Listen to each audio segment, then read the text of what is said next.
Hi guys, welcome back. I hope you guys are doing amazing. We're gonna make some hot wings on our Ninja and they're gonna be super yummy. I'm gonna start by seasoning my wings with salt, peppered, and lemon pepper. I know I'm using a lot of pepper, but I love pepper. Then I'm gonna transfer it into the Ninja on the pressure mode with about 1 cup of water. We're gonna put it on high for 5 minutes, and once you hear that sizzling out, we have to let all the pressure coming out. Then we're gonna drain them and put them back into a container. Add 1/4 of a cup of olive oil, and we're going to put it back into our rack on the air crisp mode for 15 minutes at 390.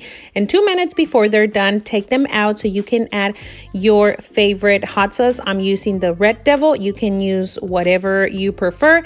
Then we're going to put it back into our Ninja. You just have to close the lid, let it finish the cycle, and these wings are going to be super crunchy and soft on the inside. Hope you enjoy. Don't forget to like, share, and subscribe, and I will see you on tomorrow's short.